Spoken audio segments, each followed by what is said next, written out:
Okay, today's daf is Kaf Zayin and Eruvin. We're going to start the new parak on the bottom of Kaf Vav Amud Bet Bechol Me'arvin. Now we are talking about something that's a little bit easier to get one's head around because we've moved on, at least for now, from the subject of lots of different structures and partitions and enclosures, and we've moved on to what's called Eruvei Techumin. Eruvei Techumin is a totally different species of Eruv.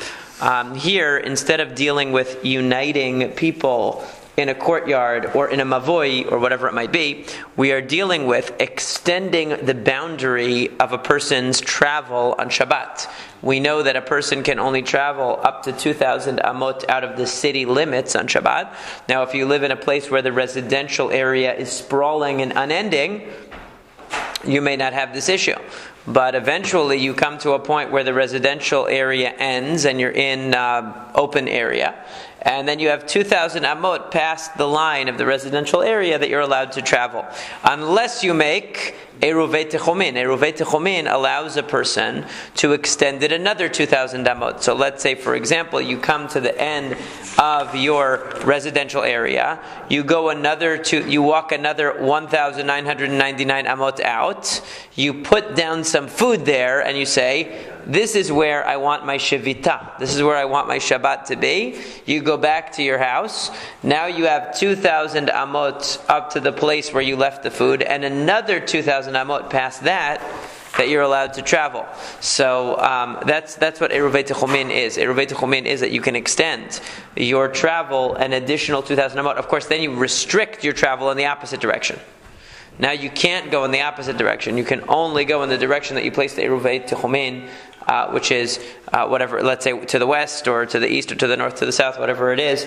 You can only go in that direction because you've taken, you've thrown yourself. It's as if you're resting. You're actually spending Shabbat wherever your Eruvei Techumin is. That's where you're spending Shabbat. So right now, where you're staying in your house is at the outer limit. Let's say you placed your Eruvei Techumin west, 2,000 amot. So you at your house are at the outer limit to the east that you're allowed to travel. You're allowed to travel up to where you left the food, and then another 2,000 amot out past that, but no further. Okay, so that's the rule. You're shifting. You're shifting it essentially. Essentially, you're shifting it, but it gives you more walking distance that you can go. Because otherwise, you'd only be able to walk to where the Eruvei Techumin is. Now you can go another 2,000 amot past that, but you need to know where you want to go. Okay, so like let's say there's a shiur going on, or a minyan, or something, or a mitzvah, sudat mitzvah going on that you want to be able to attend, and it's 4,000 amot from your house to get there, so you wouldn't be able to get there. So you can walk to, this allows you to do it. Now, so the question is, what kind of food can you leave as the Eruvei Techumin that's going to count as mazon? It has to be something that's going to count as food. So, now this happens to be talking about both Eruvei Chatzerot and Techumin, although we're going to get into more Eruvei Techumin soon. But it happens to be that also for Eruvei Chatzerot to unite the courtyard, like we've talked about, umishtatfin. Whenever it says mishtatfin, it's talking about the mavoi, because there were two things that they had to unite. They had to unite the chatzer, so multiple houses open to a single courtyard, and in order to be able to carry in the courtyard, even though it was enclosed, they needed Eruvei Chatzerot, and they had to use some kind of food for that. And if there were multiple chatzerot, multiple courtyards that open to an alley, remember the Mavoi alley that we started the Masekhet with, so then you needed also what's called shitufei mavoot. You needed to unite the various courtyards in the use of this alley, so the alley you were able to carry inside the alley as well, and between the courtyards, okay? So again, you need food for that. They would take food and put it in one of the courtyards and say that all of us courtyards are one unit. Just like if you wanted to unite the courtyard, you would say all of the houses are one unit. And so for all of these eruvin, you use some kind of a food to demonstrate either the unity of the groups or your position when it comes to Eruvei Techumin. Chutz min hamayim u'min hamelach. There are only two things you can't use: water and salt. Water and salt don't count. V'akol nikach bekesef maaser chutz min hamayim u'min hamelach. And similarly, you can buy anything with maaser. This is talking about maaser sheni. Maaser sheni is the type of maaser that was brought on the first, second, fourth, and 5th years of the Shemitah cycle, every year but the 3rd and the 6th. The 3rd and the 6th you had Maaser Ani. You would bring the tithe for the poor. So that you always had the tithe for the Levi, the 1/10 that you would give for the Levi, the Maaser. Then you would have another Maaser every year. This Maaser would either be Maaser Sheni, which had to be brought to Jerusalem and eaten, or it had to be basically the holiness of it. You had to separate the Maaser, transfer the holiness of the Maaser to money, and then take the money to Yerushalayim and eat food and buy food with the money and eat the food there. Okay. Now, what you would do in these years that there's Maaser Sheni, which again is going to be the years that there's no Maaser Ani. Okay, so I believe it's 1st, 2nd, 4th, and 5th years. So then you're going to take your Maaser Sheni, you're going to be Mechalel the Maaser Sheni. Let's say there's a lot of it. You're going to remove its holiness and transfer the holiness to money. You take the money to Jerusalem and you buy food in Jerusalem that you're going to eat. That's what the Torah tells you to do, right? To take the money. V'tzarta b'kesef. You take the kesef. You take the money in your hand and you go and buy food. Now, when you buy food, what kind of food constitutes buying food in Jerusalem to eat it? And the Mishnah tells us again, chutz min hamayim min hamelach. You can buy any food that you want. You like schnitzel, you like falafel, whatever you like, but don't buy water and salt. Water and salt doesn't count as something that you can use to fulfill your obligation of using the Maaser money for its intended purpose. Hanoder min hamazon. If a person makes a neder, I'm not going to have any mazon, I'm not going to have any sustenance, then mutar, he's allowed to eat b'melech o b'mayim, it says in the parentheses, and you'll see on the side that it's corrected to say b'mayim u'v'melach, which seems to follow the flow of the rest of it, of the rest of the Mishnah. So the point is that mayim and melach, water and salt, are not considered mazon. They're not considered sustenance, nutritious food. So therefore, if you swore not to have mazon, you could still have water and salt. Noticing the pattern here of water and salt being the exception to each rule. Me'aravin la nazir bayayin. Even though a nazir cannot drink wine, he can still use wine for an eruv. For example, if he is a member of your chatzer and you all want to unite together, you can use wine to unite the chatzer. A big bottle of wine that's enough for everybody to be united. You can use it even though the nazir can't drink wine. That's okay. And similarly for an Eruvin Daf, if he wants to extend his boundary of walking on Shabbat, he can use wine for that.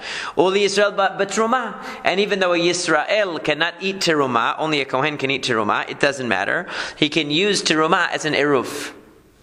Okay, we'll see why. Sumachus says, Bachulin. I disagree. An Israelite can only use chulin. He can only use mundane produce, not teruma. We'll see later in the Gemara why there's a distinction between wine for the Nazir and teruma for the Yisrael. Why is it that Sumachus doesn't disagree that the Nazir can use wine for his tichum, for his Eruvin Daf or his Eruvin Chatzerot, but he disagrees about the teruma situation? Now you can kind of hypothesize already what the answer is going to be, because a Nazir can actually release himself from his vow with Hatarat Nidarim, whereas an Israelite cannot become a Kohen via Hatarat Nidarim. But we'll see more about that later. Now, you can put the Eruvin Daf. Let's say it happens to be you walk to the 2,000 Amma limit and you want to put down the Eruvin Daf, and it happens to be it's in a Bet HaPras. What's a Bet HaPras? This is an area that they believe there's a lost grave in the area. It's been plowed over, and there's a lost grave in the area. So a Kohen, it's really a Safek Tum'ah, and the Kohen cannot enter a Bet HaPras because he's concerned that he might end up coming into contact with bones or other remains of dead that were buried in this field and that now are lost. So why is it that you can be ma'arev bebet HaPras? The answer is that there's a certain device by which the rabbis allowed a Kohen to walk through the Bet HaPras, which was he could blow on the ground ahead of him. Today we would probably use an electric fan to accomplish this.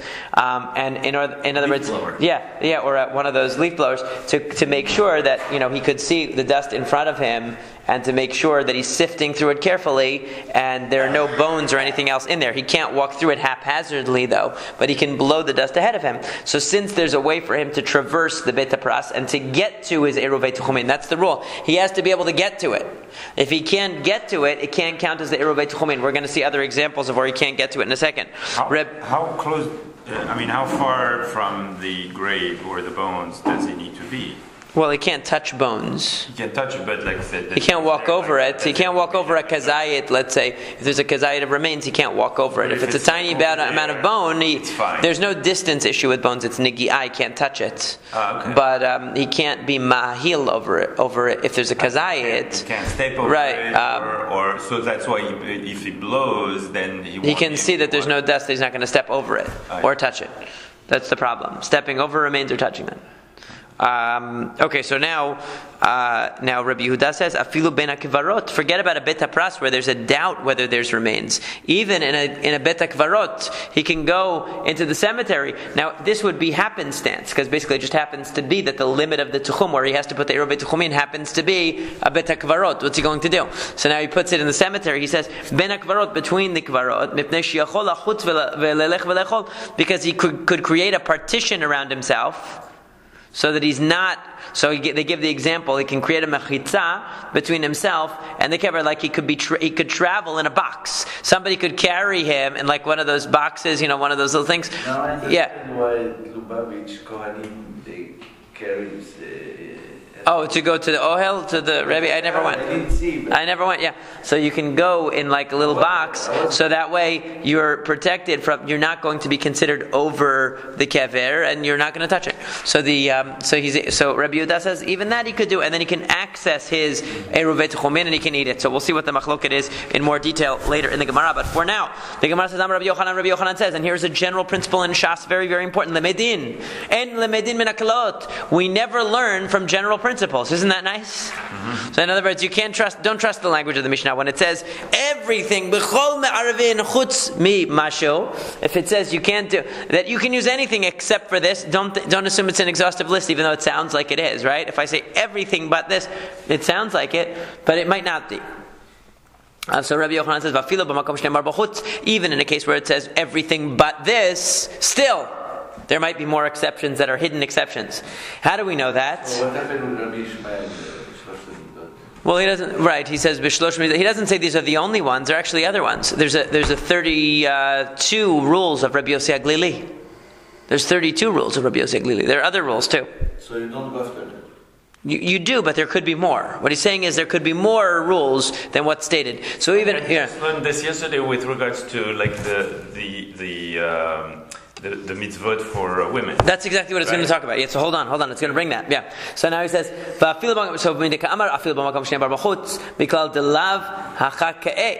so from the fact that he said, afilu b'makom shnei amar b'chutz, meaning he said, even in a place where it says chutz, even when it says except for such and such, implying that it's giving you an exhaustive list, because it's saying this applies to everything but X and Y.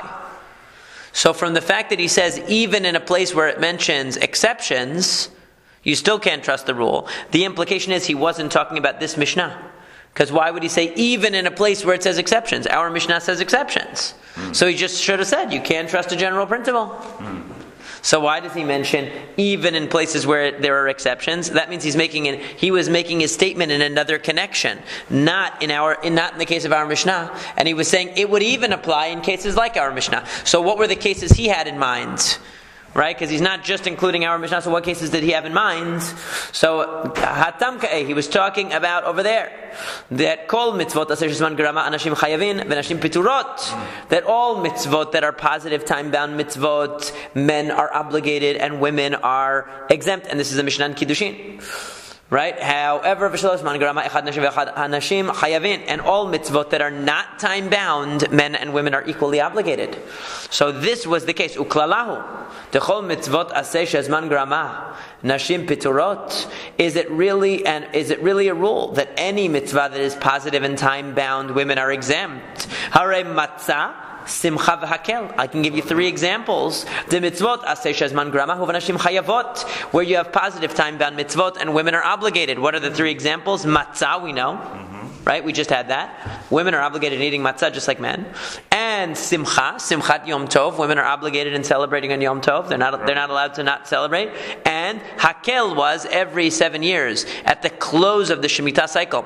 The Sukkot following Shemitah, They would have hakil. They would gather the entire Jewish people together. Ha'anashim ve'hanashim ve'ataf. That's true. That's another one, but that's not deoraita. Maybe they're thinking of deoraita, but yeah, that's definitely true. Ha'anashim ve'hanashim ve'ataf. Men, women, and children all had to be gathered together. So you see that women are included, even though it's obviously a positive time-bound mitzvah. So you see that even though it said all mitzvot of a certain type, women are exempt. Is it really true that all of them? No. And v'chol mitzvot aseh shelo hazaman garama nashim chayavot. Is it really true that any positive mitzvah that is not limited by time, women are obligated? No, it's not true either. Harei Talmud Torah, Pirya v'Rivya u'Fidyon haben. That you have Talmud Torah, the study of Torah. Women are exempt even though it's a constant obligation. Pirya v'Rivya is not time bound. Procreation, right? The mitzvah of having children is not time bound. It's any time, and yet women are not obligated. It's men who are obligated. Upidyon haben, and redemption of the firstborn. If a woman would have a firstborn son and the father passes away or is not available to do the mitzvah, the woman is not obligated in the mitzvah. The mitzvot aseh shelo hazman grama. These are all commandments that are not time bound. V'nashim piturot, and yet women are exempt from them. So what do we see? We see that even that we have mitzvot that are positive and time-bound where women are obligated, and mitzvot which are positive and not time-bound where women are exempt. So obviously the rules are not, as we say, hard and fast rules. They are rules that have hidden exceptions to them. Ela am Rabbi Yochanan, rather Rabbi Yochanan said, En lemedin min haklalot. This is why Rabbi Yochanan came along and said, you can't learn from general principles, even in cases where it says chutz. In other words, even when it says an exemption. So this case of the women's obligation or exemption from positive time-bound mitzvot, or from positive, or their obligation in positive non-time-bound mitzvot, okay, is the example that Rabbi Yochanan commented. You see that you can't take general principles too seriously, and he extends it and says, and even where it says chutz, even if it were to say except for X, Y, and Z, we still wouldn't put absolute trust in the general rule. Amar Abaye says, "V'item Rabbi Yirmiyah," and some say it was Rabbi Yirmiyah. Af ananami tanina. We learned a similar example. Od klal acher amru. We learned another general principle. Kol shenisa al gabe hazav tameh, v'chol shehazav nisa alav tahor. Chutz min hara'oi lemishkav u'moshav v'ha'adam. That anything that rides on top of a zav is a person who has this type of tum'ah, a type of emission from his reproductive organ that is not the natural emission. It's a disorder of some sort. So he has this and it makes him tameh with a severe tum'ah. Anything that he carries, even if it doesn't touch him, let's say something is on top of him, riding on him, but he doesn't directly touch it, it still becomes tameh. And anything that the zav rides on is tahor, except for hara'oi lamishkaf u'moshav. If he's sitting on something which is actually a chair, something made for sitting, or something made for lying down. If he were to lie down on something, it's made for lying down. So in other words, let's say there's a chair. The zav sits on it, even though you put a blanket over the chair. So he doesn't directly touch the chair. The chair is still supporting his weight, and it's made for sitting, so it becomes tameh at a very severe level. Similarly, if we were to lie in your bed, even though you covered the bed with a bedspread or whatever, and he's not directly touching the bed, it will become tameh because it was made for lying down. And if a person carries the zav, even if that person doesn't directly touch the zav, there's something in between the zav and the person, that by virtue of the fact that the person is supporting the weight of the zav, he becomes tameh in a severe tum'ah as well. So what do we see? These are general principles, right? With an exemption attached to them too. And yet, v'tuleka, is it true that there's no other case where we find that the zav transmits tum'ah to something he sits on? Va'ika merkav. What about riding? What about a saddle? Okay, it's not just seats and chairs and beds, but saddles are also able to receive serious tum'ah from the zav riding on them. Hi merkav hechidame. What kind of merkav are you talking about? What kind of saddle are you talking about? Id yativ alei hainu moshav. If you're talking about what you sit on, that's the same as a chair. That's moshav. Ananachi, that's what we meant. Ha'ika gabad ukapa. We're talking about the back of the saddle, the tanya, as we said, or the top of the saddle, as we said. Ha'ukaf tameh. The saddle will become tameh moshav. It will become tameh by virtue of the zav sitting on it. V'hatafus tameh merkav. And the tafus, the part that he holds on to, in other words, the piece that he holds on to in the saddle, also will become tameh, but it's not called tameh moshav, it's called tameh merkav. So even though he didn't even though it's not made for sitting on, it's made for the zav to hold, since he leans on it when he's riding on the horse, it also contracts what's called tumat merkav from the zav. So it's the same level of tumah. So why did the Mishnah say nothing that the zav sits on becomes tameh, nothing that supports the zav's weight becomes tameh, except for a seat and a bed? Why did it say that? That's not true.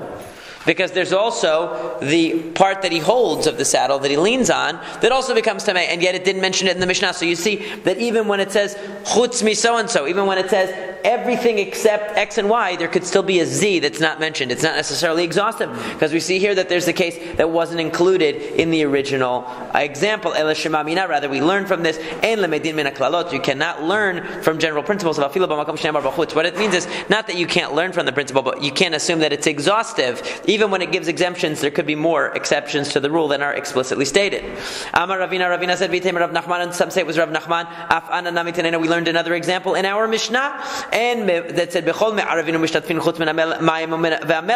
that we said that you can use any food for an eruv, or fish for the shituf of the different courtyards in the alleyway, except for water and salt. Vituleka, is there really nothing else? Va'ika, kamehinu pitriot, also truffles and mushrooms are not considered valid as a means of making eruvei chatzerot or of eruvei techumin.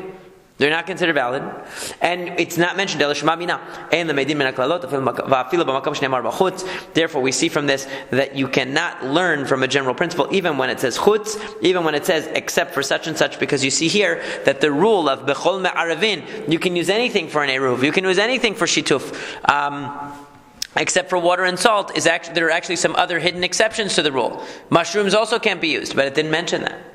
So you can't put too much stock in the exhaustiveness of the list. So so we said hakol nikach bekesef maaser. You can take your money of maaser sheni. You separate your maaser sheni, and you want to take it to Jerusalem, but there's too much. So what you do is you transfer the holiness to money. You take the money and you buy food in Jerusalem, and you eat that food in Jerusalem instead of the original food. You take what you purchase with the proceeds in Jerusalem to eat it in Jerusalem. So we said anything can be bought except for water and salt. Rabbi Eliezer and Rabbi Yossi bar Chanina had a machloket. Chad matnea eruv, v'chad matnea maaser. One said that this principle was a reference to maaser, and one said that this was a reference to eruv. Okay. The following thing, lo shanu. Now, in other words, what's about to be stated. We didn't see what the statement was yet. So there were two rabbis who argued about what the referent is in the following statement. What's the statement? Lo shanu ela mayim b'fnei atzmo umelach b'fnei atzmo de'en me'arevin aval b'mayim umelach me'arevin. So you can't use salt by itself for an eruv. You can't use water by itself, but you can use salt water. Salt water is a food because you dip things in it, as we just learned recently from Pesach, right? You dip things in salt water. So that's a food. So the question is, what did that refer to? Did that refer to what you're allowed to buy with the proceeds of Maaser Sheni in Jerusalem? Or did that refer to what you're allowed to make an Eruvei Chatzerot out of, or an Eruvei Techomin out of? What was being talked about in that statement? That salt water is not the same as salt by itself or water by itself. Salt water is a new category. So one said it's referring to eruv, one said it's referring to, so that's what we said. That v'chad matnei, so one said like this. That so chad matnei eruv, so one said about eruv lo shanu ela mayim b'fnei atzmo v'melach b'fnei atzmo de'en ma'arevin aval b'mayim v'melach ma'arevin, that it referred to eruv. V'chad matnei maaser, and one made it refer to maaser lo shanu ela mayim b'fnei atzmo v'melach b'fnei atzmo de'en nikachin aval mayim v'melach nikachin b'kesef maaser. So one said that what it's telling you is you're allowed to buy salt water with the money of maaser sheni when you go to Jerusalem. So man de matnei maaser kol shekena eruv. The one who says that salt water is considered a food with respect to purchasing it with the proceeds of maaser sheni in Jerusalem and eating it in Jerusalem, definitely would allow it for eruv, because maaser sheni is going to be a higher standard than what eruv is going to be. Maaser Sheni is deoraita. Eruv is derabanan. Maaser Sheni is stricter and more limited in its range of allowable foods than Eruv is going to be. However, but the one who says that salt water can be used for Eruv and said that this statement about salt water being allowed was saying that it was allowed for Eruv, not that it was allowed for purchase with Maser Sheni money in Jerusalem. He's not going to allow you to purchase it in Jerusalem. Why? Because you need it to be a fruit. It has to be a fruit of some sort from the ground. Okay? Something, some kind of fruit, or we're going to see something sustained by fruit, like an animal is also considered gidule karka. Okay, so meat is also considered something that comes from the ground. We'll see why that is. But the point is that you have one opinion that says salt water is good across the board. Salt water is good for Eruv, salt water is good for Maser. The other one says, no. Salt water is good for Maser, is good for Eruv, but not for Maser. Because Maser Sheni, you have to buy something that's considered a fruit. So, ki ata Rabbi Yitzchak, when Rabbi Yitzchak came, matnei ma'aser. When Rabbi Yitzchak came from Israel, he said it was referring to ma'aser, which means it's good. Salt water is good, not only for ma'aser, but also for Eruv. Metive, there is an objection. He'id Rabbi Yehuda ben Gadish lifnei Rabbi Eliezer shel beit Abba hayu lokhin tzir bakesef ma'aser. So Rabbi Yehuda ben Gadish testified before Rabbi Eliezer. My father's family used to purchase brine with the money of Maaser. Brine is fish brine, right? The salt water that they soaked. They would soak fish in salt water. They would remove the fish, and you would have the fish brine. So it had the oil from the fish mixed in with the salt water. And he said, my family would take the money of the Maaser, Maaser Sheni. They would go to Jerusalem, and what would they purchase to eat there? Brine from fish brine. And they would eat it with bread or whatever. They would use fish brine. It's like herring, except even more disgusting, probably. No, they couldn't have eaten herring. They were Sephardic. Amarlo, he said to him, Shema lo shamata ela kishikirvei dagim oravim behen. I don't believe you, Rabbi Eliezer said. I don't believe that your family bought fish brine with the money of Maaser Sheni. It must have been that the fish was still inside. That's like the herring, right? It must have been that there was still fish inside, because there was no way that they would purchase just the brine alone. Okay, so this is a machloket that's brought. What do you say? Va'afilu Rabbi Yehuda ben Gadish lo ka'amar ela batzir deshumna deperahi aval ma'im melach lo. What's the implication though? Rabbi Yehuda ben Gadish is presenting it as a huge novelty, as a big chidush, that his family bought fish brine with the money of Maaser Sheni. But what does that show you? If even fish brine, which at the very least has the oil of fish inside, which is something substantive, and that was a question, that was an issue, certainly water with salt alone is not going to even be a possibility. If they disputed him even on fish brine, which at least has something to it more than the water and salt, then kal v'chomer, they're not even going to consider water and salt. So how could you tell me? Right, so how could you consider salt water valid for purchase with Maaser Sheni money? It's not considered a food. So Amar Rav Yosef says, as we turn to Amud Bet, Lo nitracha el shenatan letochan shemen. When we said that water and salt can be mixed together and used with the Maaser Sheni, in other words, you can take your money of Maaser Sheni and you can purchase water and salt. That was when you mixed oil into it. That's why you have to have oil in salt water. Okay, but then the question is, wait a second. Abai says, but I mean, what are you telling me? Salt? Then you're really not telling me salt water then. Because if you're telling me salt water, you can't say, well, you also put in hamburgers in there. Well, then what's the chidush? If you're telling me that the guy can come and take his Maaser Sheni money and buy oil we know he can buy. So you put oil in the salt water, so big deal. Right? So,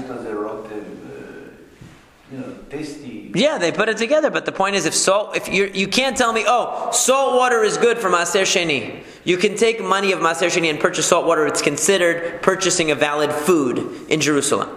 But then you say, but that's only talking about when you put oil in it. Well, if you put oil in it, of course it's a food. So you're not really telling me salt water, you're telling me oil. Are they differentiating between having a criteria or generalities? In other words, what do they call a generality? Because to me that's different. Like if you have a criteria, like you cannot eat an animal that has split hooves and you know that the animal is called kosher. Right. If it has split hooves and Choose God. Right? So that's a criteria. There's no exception to that rule. Right. The rule was given directly by God. It's in the Torah. So we have that. Right. So does that mean what they say we cannot learn from generality? What they're talking about, no, they're not talking about that. They're saying when a Mishnah says something like all cases are good, it doesn't necessarily mean all cases are good. So they're not talking about criteria, they're just talking about when a statement is made without a specific criteria attached to it. Right, so don't assume it means every case is good. It's like if a person says every book, salt is not kosher or whatever, something like that. It's there might be exception and there might be things. They might not say all the exceptions. Right. Like they might tell you everything is you can't do any melachan yom tov except for cooking and carrying and something like that. There might be like, oh really? If someone's dying, I can't help them. Right. Because you said the only melacha I can do is cooking and carrying, so I can carry them to the hospital, but I can't do anything else. Right. So you're going to misunderstand the general. So they're saying when they say hakol, everything, don't take it literally. Right, but now now this subject has gotten us on a tangent of sorts, because now we're dealing with this issue of maaser, which is what is considered a food that you can purchase with the money of maaser. Right. Okay, there are examples given in the Torah of what kind of thing you can buy. It says you can buy b'bakar uvatzon, b'yayin uvashechar, uv'chol asher tishal lecha nafshecha. That's what the pasuk says. You can buy bakar vatzon, you can buy meat, basically, u'yayin v'shechar, drinks like wine or intoxicating drink. And then it says uv'chol asher tishal lecha nafshecha, and anything that you desire. So it gives you examples, but then it says you can buy whatever you want. So the question is, what is really the limit? Right. So is salt water good enough? So if you put oil in the salt water, so what's the chidush? Obviously, the oil is the reason why it's valid. So if I tell you, salt water is fine. It reminds me of the story of stone soup. Remember the story of stone soup? It was like, all I need is a stone for the soup. Yeah, a stone is all I need. Okay, they bring a stone. Then they say, this would be really good with some carrots. So this would be really good with some meat. And this would be really good with this. So in the end, they make, it's a good book. So in the end, they bring, all the food. It's a regular soup. They're like, wow, look what we made from a stone. So it's the same thing. Salt water is not really good. It's really, you put oil in. So it's not really, so what does he say? Okay, so he says, that's what Abai says. So So this is the chidush here. That what happens? A person takes this kesef maaser sheni. Okay, now all of that money really is supposed to go for the food you're going to eat in Jerusalem. So it should all go for food that is valid to fulfill the mitzvah. Okay, so what happens? You go to purchase. You want to buy the oil, but when you buy the oil mixed with the salt water, you know that, let's say it's $10 for the jug. You know that, let's say, $3 of the dollars are really for the salt water, and the oil is more expensive. Let's say $7 for the oil. Okay? $3 of the dollars are for the... So really, $3 of the dollars of your maaser sheni you're spending on salt water, which by itself is not valid. But the chidush is that since they're mixed together and it's one price, we don't say, you can only... It's kind of like when people, for example, in a tax example, and correct me if I'm wrong, you're the expert, but if a person comes to a dinner, right? They come for a nonprofit dinner, and right. So they buy, let's say they buy tickets. It's $125 to go to the dinner. So they can only write off their taxes everything but the cost of the dinner, right? Because the actual cost of the dinner that they ate a dinner, they have to know what's the real value of the dinner. You can't write that off your taxes. You had dinner. Any more than if you go to a restaurant, you can't write that off your taxes. Correct? So it's the same thing here. But they're not saying that. They're saying you can take, let's say you had the $125 of Maaser Sheni money. So you say, well, I can only count that I purchased $7 because this $10 jug of water, salt water with oil, out of it, only $7 of it is oil and $3 of it is salt water. So if I give $10 of Maaser Sheni money, I'm wasting $3 of the dollars on the salt water, and I'm not allowed to do that. So the answer is no, it's okay. Since it's combined into one thing under one price, we don't worry about it. And then the Gemara says, so this would be contrary to the tax example. The tax example is a counter example. Okay, so Havla'a is the same principle, by the way, that we use to allow you to hire a babysitter on Shabbat. That you don't pay them just for the time that they worked on Shabbat. You pay them for more than that, so then you're okay for paying them even for Shabbat. So Havla'a misharei, is it really allowed? Yes. Vehatanya, as we learned in a Braita. Now normally Vehatanya means, and a contradiction is raised. As Rashi says, this is benichuta. This is an answer, not a contradiction. Benichuta. Ben Bagbag Omer, Ben Bagbag says, Babakar melamed shelokhin bakar al gav oro. Uvatzon melamed shelokhin tzon al gabe gizata. Uvayayin melamed shelokhin yayin al gav kankano. Uvashechar melamed shelokhin temed mishehachmitz. So what does this mean? Ben Bagbag says, what is it? Why does it say babakar? You take the money of Maser Sheni. You go and you buy yourself a cow in Jerusalem. Now what are you going to do with the cow? You're going to have a barbecue, right? You're going to eat the meat of the cow. What comes along with the cow that's also part of the value of the cow? The skin of the cow. It's leather. So when you purchase a cow, I'm making up the prices. This is not realistic at all. Let's say the cow costs $200. So you could say $150 is the meat, $50 is the leather. So you don't have to, you can take, now you go to Farmer Joe and you say, Farmer Joe, I want to buy this cow. I have $200 of Maser Sheni money that I want to spend on it. Now you might have thought that what do you have to do? Spend $150 of your Maser Sheni money, because that's the amount that you're actually going to eat from the cow, the meat. And you would have to take $50 of regular money to cover the value of the skin of the animal, which you don't eat, and therefore is not counted as Maser Sheni. So the Chidush Ben Bagbag is saying that it's all collapsed into one. Since the price of the cow is $200, we don't care that that value-wise, 50 of the dollars really represent the value of the skin, and 150 represent the value of the food. We don't care about that because it's one price. You're buying the cow with the Maser Sheni money, and you're eating whatever there is to eat from it. Yeah.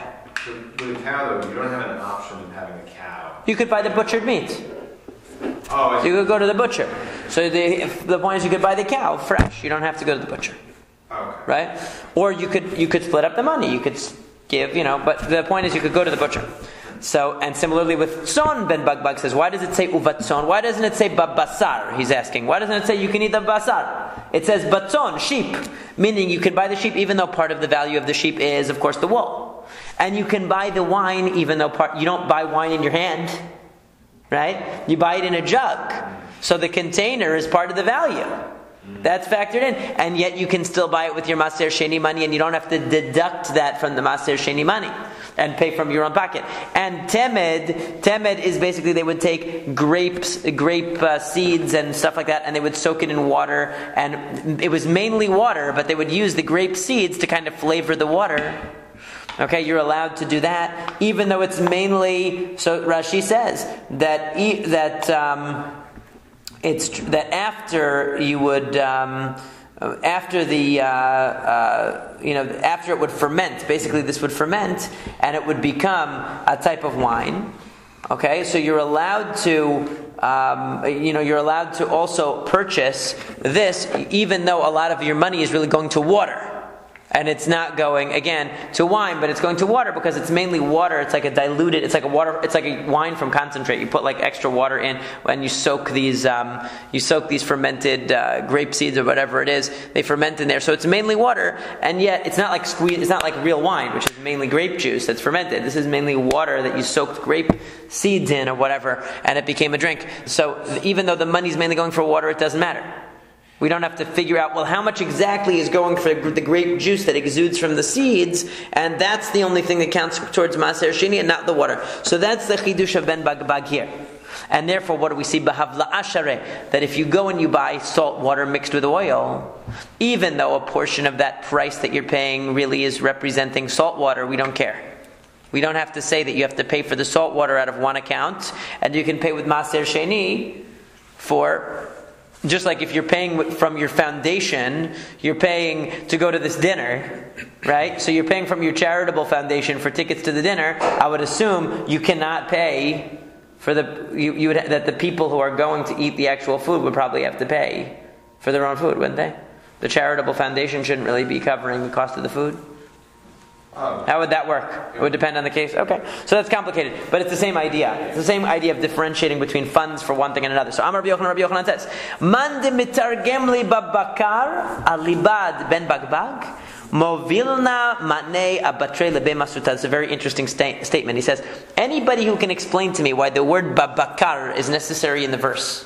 According to Ben Bagbag, I will carry his clothing to the bathhouse, meaning he will become my teacher, I will become his disciple, and I will carry his stuff to the bathhouse. Why is it so problematic? Didn't Ben Bagbag explain why he needs the word babakar? To teach you that you can buy the cow, even though it includes the cost of the skin. Right? So why is he saying that? So we'll see. Because he's going to go down the list and then reverse it. So what's the reason why it's such a big deal? Because they're all necessary except for the word babakar, de lo tzarich, because it's not necessary. So what are they all needed for? Let's go through them. Because if all we had was babakar, because you might have said, oh, I understand why the Torah allows you to buy the entire cow, because the skin is part of its body. You can't differentiate between the skin and the cow, like you were saying before. However, but you might say when it comes to the sheep, since they're distinguishable, you could actually shear the sheep and just buy the sheep without its giza, without its wool. You might think, okay, there you can only put your maser sheni money towards the sheep itself, not towards the wool, because the wool could actually be taken off. The wool's separable. You can't skin a cow alive. But when it's alive. Right. Okay. So therefore you need the word batzon to teach you that you can buy the sheep even though it comes with wool attached to it. Okay. And even though it's detachable. V'i katav rachmana batzon, and if all you had was batzon, al gav gizata, hava amina mishum de mechubar ba. So you still might say, if you just had the word batzon, that why can I use maser sheni money to purchase the sheep as one entity, and I don't have to take money from my own pocket to cover the part of the value that goes towards its wool, and it won't be consumed, and really shouldn't be purchased with maser sheni money. That's because it's attached. It's at least attached. However, aval yayin al gabe kankano emalo. But you might say that when it comes to wine, it's not attached to the container. I should be able to pay for the container separately, and not waste my maser sheni money on the container. So therefore, that's why it says bayayin. If it were to have said bayayin, okay, then I would have said, okay, well that's because you can't really transport wine without a container. So we understand that why you have to factor in the wine. But you might have thought that this temed, this water that you mix with grape seeds, with the fermented grape seeds, and it makes a kind of a mixture, some kind of a diluted grape drink, you would think you can't say that you're really paying for the grape in that case, and you're not paying for the water. You're really just paying for the water. It's mainly water. Katav Rahamana Shechar, that's why it says Shechar, to teach you that any intoxicating drink, even though it's primarily water, still can be used. So now, let's go backwards. Ready? It's also not comparable with the water and oil. Because the water and oil, you can have oil by itself and water by itself, but you cannot have... I would think of the temed as being like seltzer, flavored seltzer. What is it? It's really water. I think There's a tiny amount of flavor in there. beer is overwhelmingly all water. Water, right. No, but in the... Coffee is really water. Coffee is really flavored water. In the wine or... That's why they say that bishul akum doesn't apply to coffee. Right. Because it's really water. No, but in the second case, one ingredient makes the whole thing. Without it, you don't have anything. Right. Whereas here, you can have either water, or you can have oil, or you can have water and oil together. You need the fermented grape seeds alone. You can exactly. Right, you need the water. Right. You could, it would just be gross. Right. No, exactly. Yeah, but there's no value to it. Here, there's value to water and there's value to oil. Here, But the water doesn't count, is not one of the foods you're allowed to buy, and it's the vast majority of what you're buying. And yet, since the flavoring is valid, so therefore we allow you to buy the water. That's the way Rashi interprets it. Now let's go backwards on the list, because we showed what each one is used for. But let's ask, if we had the one on the bottom rung of the ladder, would we need the one above it? That's what Rabbi Yochanan is doing here. So if we said shechar, what might you have thought? If let's say that, okay, since we see that shechar is the bottom of the list, what if we just had shechar? All it says is you can go to Jerusalem, you can buy shechar. Can I infer everything else from that? No, I can't. Because what might you think? So Rashi says on the side, so you might say, that it's not coming to teach you that really I can buy the diluted grape seeds with the water. No, it's coming to teach you that I can buy these types of figs or dates that were intoxicating. They came from Ki'ilit and they were intoxicating. Dates, okay? De perahu, which is a fruit. Aval yayin al gav kan kano emalo, but I might have thought that I can't purchase wine in its container. That's why I need the word yayin. Okay, we're working backwards. So shechar wouldn't be enough because you might interpret it as a type of fruit. An intoxicating fruit. So that's why I need the word bayayin to teach you that liquids are also okay. And even the liquid coming in its container. And if I knew that I could buy wine in its container, because that's the way it comes. But when it comes to sheep, I might think that I can't purchase sheep with the money of Maser Sheni because the wool is extra. And the wool is not edible. That's why I hadn't need the word batzon. But now, so therefore, emalo katav rachmana tzon dafilo gav gizata. So then the question is, babakar lamali. So then why do I need the cow? Because in other words, if the Torah had just told me all of the cases, including sheep, so if I can purchase a sheep, it doesn't say the meat. If I can purchase a sheep with the money of Maser Sheni, even though there's a significant portion of that purchase that is not going to be eaten in Jerusalem, it's the shearings of the sheep, then Kal Vachomer, certainly I should be able to purchase a cow, where the leather is part of its body, and I can't remove it during its lifetime. Right. So why do I need the word Babakar? That's what Rabbi Yochanan is asking, and he's saying anybody who can answer this, I'll become their disciple. So now, maybe you'll tell me, ilo katav rachmana babakar hava aminat son al gav orain al gav gizatalo. Maybe you'll tell me that the word babakar is needed. Because what if it just said batzon? Maybe I would think batzon means if you sheared the sheep. Okay? And that's when you're allowed to buy it. That's why I needed to have babakar to show you that even when it's just, whether it's with shearings or with skin, I needed both cases. Oh, because it was just... If it was just sheep, maybe I would say a bald sheep. Yes. Right? You would say it was just de facto. Right. I would take the most restricted case. So it says no, because... So he says... So he says al gav. So have aminat son al gav orain al gav gizata lo. So katav rachmana babakar latuye oro. So maybe. So ve'ayeter leitzon latuye gizata. Okay. So the point is that you might have thought that you might have interpreted sheep differently. So that's why you need both cases to show you that you're allowed to purchase the sheep when it has its shearings, and you're allowed to purchase the cow as well when it has its skin. But if you had only had sheep, you might have interpreted it as a sheep just with its skin and without its giza. Okay. So ilo kad rahman bakar. So then he would have said.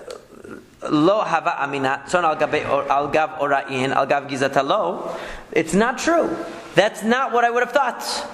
Why? Because imken lechtov rachmana bakar de mimela ayater letzon. He says that's not true.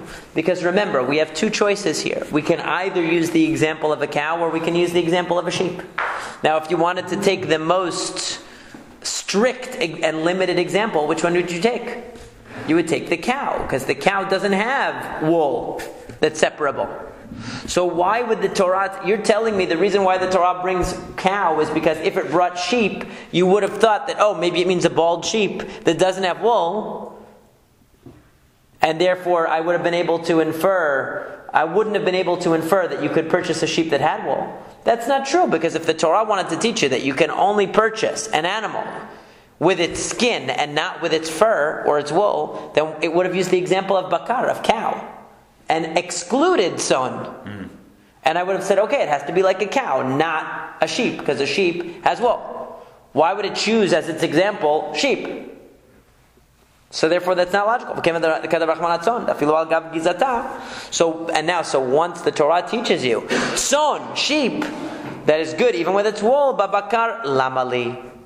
Hashtatzon al gav gizata mizdabna bakar al gav oromi baya. Because if you can purchase a sheep even with its wool, certainly you can purchase a cow with its skin. In other words, the case of sheep should have been enough. Because there's no way we would have interpreted sheep as the bald sheep. Because if we were going to do that, we would have said, well, why doesn't it mention the cow instead of the sheep?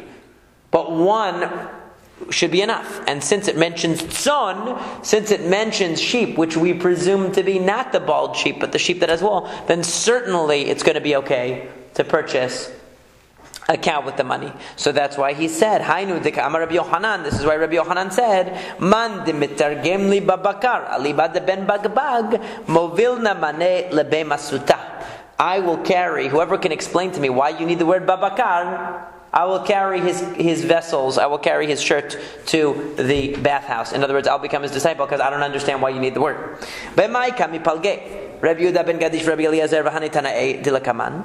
So what was the machloket of the Tanaim before? Where Rabbi Yehuda ben Gadish came along and Rabbi Eliezer, they were talking about the situation there that you could take, that if you had fish in your, in the brine, everybody agreed that you could purchase it with maaser money. And as we're going to see, a later Tana disagrees and says that fish are not allowed to be purchased with maaser money. Okay, so we're going to see why that is. So he says that Rabbi Yehuda ben Gadish, Rabbi Eliezer, Darshei Ribuyei Umiyutei, V'hanei Darshei Klaleu Pratei. There are two different ways you can interpret. Whenever there's a general statement and a specific statement, there are two different approaches to interpreting it throughout the Talmud. One is called Klalu Prat, one is called Ribuyu Mi'ut. So let's see how it works. Rabbi Yehuda ben Gadish, Rabbi Eliezer, Darshei Ribuyei Umiyutei. So Rabbi Yehuda ben Gadish interpret things with, it's called Ribuyu Mi'ut, including and excluding. First, the Torah says you can use the money of Maser Sheni for anything your heart desires. Riba, that's an inclusive statement. Then it says for a cow or sheep, wine or intoxicating drink, mi'et, that's a limiting statement. And then it comes back and says, or anything that you want, chazar v'riba, that's another inclusive statement. So it says something broad, get whatever you want. Then it gives 4 examples. That sounds like a limitation. Then it says again, get whatever you want. So what do we do with that? So riba umiyet v'riba, if you include, limit, and include again, riba hakol, you include everything. So my rabbe kol milei, so that includes everything. Umay mi'et, what do you exclude? The Rabbi Eliezer mi'et sir, the Rabbi Yehuda ben Gadish mi'et mayim umelach. So according to Rabbi Yehuda ben Gadish, according to Rabbi Eliezer, even brine is excluded, but brine with fish in it would be okay. According to Rabbi Yehuda ben Gadish, even brine would be good, even without fish, but salt water would not be good. In other words, what happens when you do ribuyu mi'ut is, you only exclude the thing that is furthest from the examples. You try to include everything possible, and you use the examples in the most limited way possible. Not as models on which to build a category, but as sort of limit points. So as far away from it as possible would be salt water or brine. But the other Tanaim interpret differently. They use the klalu prat, which is what we read in Rabbi Yishmael every morning. Rabbi Yishmael Omer, right? Klalu prat. How does that work? The Tanyas we learned in a Braita. Again, general statement. You can use the money for anything you want. Klal, that's general. Cow, sheep, wine, and intoxicating drink. Prat, that's a specific. So we don't call it ribuyu mi'ut, inclusive and limiting. We call it general and specific. Anything that your soul wants, that is general again. Chazar v'kalal. It's a general. Klalu pratu klal iyatadan ela perat. Whenever you have general, specific, general, you always model the generality after the specific. Mahaprat miforash peri miperi v'gidulei karka. Avkol peri miperi v'gidulei karka. Just like the specifics mentioned in the Mishnah are fruit of a fruit, meaning they come from a naturally reproducing thing, either a plant or an animal. and they're gidule karka, and they're nurtured from the land, meaning that they either actually grow out of the ground or they eat the fruits of the ground. So to afkol, similarly, everything has to be like that. V'tani idach, another Braita says, mahaprat miforash v'lad v'ladot haaretz, afkol v'lad v'ladot haaretz, that just like everything mentioned in the pasuk, okay, the animals and the drinks are the produce of the ground, things that come from the ground. So too, anything that is the produce of the ground is included. Now we're going to see tomorrow how these two statements differ from one another, but the main point is, the methodological point that I find fascinating here, and that's like a meta halachic or meta talmudic point, is this methodology. These are two competing methodologies of interpreting general, specific, and general. When you have general, specific, and general, how do you interpret it? Do you do it ribuyu mi'ut, which means you interpret the general as the defining thing, and you say really it's including everything, but by giving you examples, it's saying that there's some boundary to the inclusion. There's some boundary. Draw the boundary as wide as possible, and make a boundary. So you make a boundary in as limited a fashion as possible. Limiting only those things as far away from the category as you can imagine. Whereas Klalu Prat is different. Klalu Prat is looks at examples and generalities differently, and says the illustrations and examples shape the category. It's not just an outer boundary of the category, but it shapes and defines the category. We define the category by the examples, using the examples as models. That's what I said. It gives a little bit of a criteria. It gives criteria for you to shape the category, but not with riboy. With exactly. riboy, it's more vague. It's more general, and all you have is edges to the category, as opposed to Klalu Prat, where you have examples that define the category in a more limited way. That you can use as long as you are aware of the exception. Exactly.